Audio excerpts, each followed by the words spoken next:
La réserve naturelle nationale de Saint-Denis-du-Perré vient de fêter ses 40 ans. C'est Michel Brosselin, agronome, qui le premier, en 1972, a identifié ce coin de marais de l'Ouest comme haut lieu de passage pour les oiseaux migrateurs. Il négocie alors avec la mairie de Saint-Denis-du-Perré la mise en place d'une réserve naturelle, un lieu de protection confirmé par arrêté ministériel en 1976.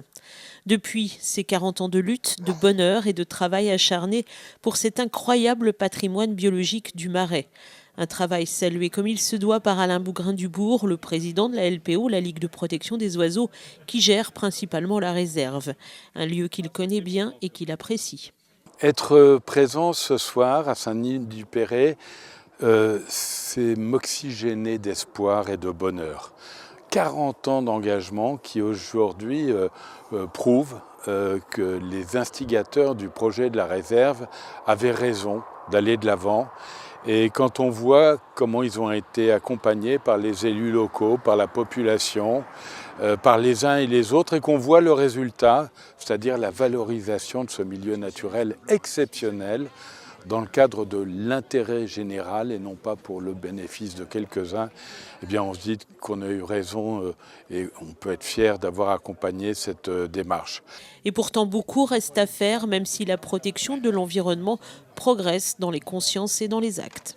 Je suis très frappé de voir combien la question du dérèglement climatique est rentrée dans les consciences, et tant mieux, alors que la question de la biodiversité, qui relève de la même urgence, est laissée de côté, peut-être parce que les gens se disent, au fond, si on perd l'outarde canepetière, la cigogne, le vison d'Europe, est-ce que ça va changer quoi que ce soit à notre quotidien ?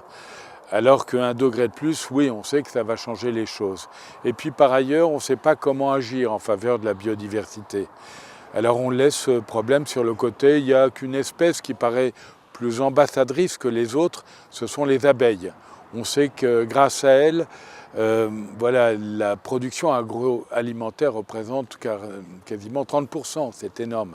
Alors là, les abeilles, on est prêt à les protéger, mais pour le reste, finalement, est-ce que c'est vraiment utile ? Et plus la science avance, plus on se rend compte de l'utilité, de l'interaction, l'interdépendance de tout ce vivant. On ne peut pas retirer une pierre ici et là dans le mur du vivant, sinon il va s'effondrer et nous entraîner dans sa chute. Et les gestionnaires de la réserve le savent bien, puisque des espèces sont actuellement en très mauvais état de conservation.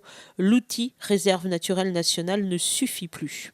Il y a quelques espèces qui sont en bon état de conservation. Par contre, il y a pas mal d'espèces, notamment dans les milieux aquatiques, qui sont vraiment dans le rouge, qui sont en mauvais état de conservation. On a des altérations d'origine multiple, qui fait qu'il y a des espèces qui étaient communes autrefois, comme la grenouille par exemple, comme le brochet, qui sont en très mauvais état de conservation.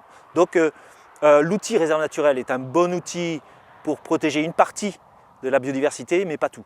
L'idéal, ce serait qu'on redevienne un pôle de dispersion biologique, quelque chose qui essaime dans son contexte. On travaille pour ça avec tous les acteurs locaux, que ce soit les personnes en responsabilité au niveau de l'eau, au niveau de l'agriculture, au niveau de la chasse, au niveau de la pêche, au niveau du foncier, de l'urbanisme, avec les élus, avec les administrations, pour essayer que les choses aillent dans le bon sens, ou que ces politiques de l'environnement qui sont transversales soient prises en compte à tous les niveaux.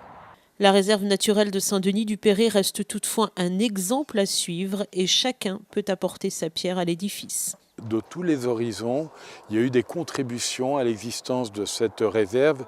Et ce qui paraît très très important aussi, je le dis sans démagogie, c'est de pouvoir dire qu'ils ont réussi à le faire à Saint-Denis-du-Perré, pourquoi pas vous ailleurs? La valeur d'exemple.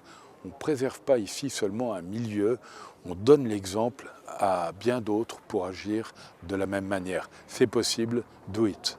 Voilà.